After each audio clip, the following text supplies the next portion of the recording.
2019 წლის მასწავლებლთა სასერტიფიკაციო გამოცდები ფიზიკაში 2019 წელი ნოემბერი ამოცანა ნომერი 6. ბლუ ჰორიზონტალურ ზედაპირზე მოსრიალი ძელაკი დრეკადად ეჯახება უძრავ ძელაკს. როგორც ნახაზე მოცემული სიტუაცია და ვეკითხები არის ისტორია სისტემის სრული იმპულსი დაჯახების შემდეგ და აქ ვარიანტები გვაქვს ჩამოთვლილი. კარგით, ესე იგი მოცემული გვაქვს. მოდი ეს იყოს პირველი სხეული, ეს იყოს მეორე სხეული. და პირველ შემთხვევაში, ამ შემთხვევაში რა დაჯახების წინ რა შემთხვევაც გვაქვს, მოდი შემოვიტანოთ შემდეგი მოცემულობა, კერძოდ M1, პირველი სხეულის მასა, როგორც ნახაზი დახედავთ, არის 4 კილოგრამი. და შესაბამისი სიჩქარე V1 არის 3 მეტრწამი.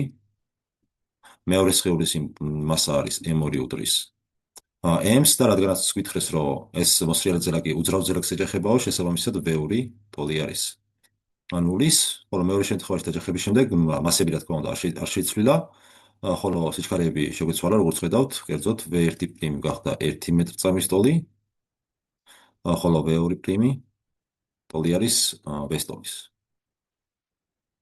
და ვეკითხებიან P სრულ იმპულს დაჯახების შემდეგ. ამიტომ P სრულ პრიმით აღნიშნოთ მოდით ეს.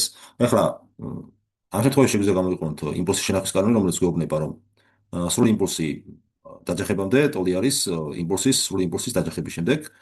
შესაბამისად შეგვიძლია დავწეროთ, რომ სრული იმპულსი, P სრული იმპულსი დაჯახებამდე ტოლი არის P სრული იმპულსის დაჯახების შემდეგ.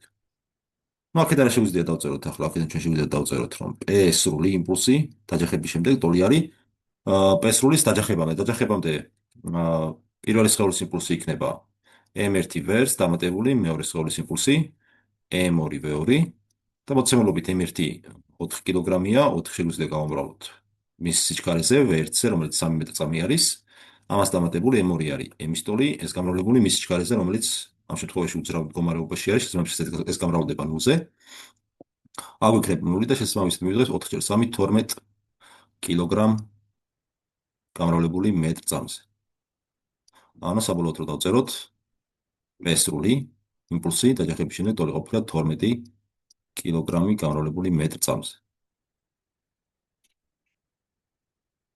ეს კი არის პასუხი G.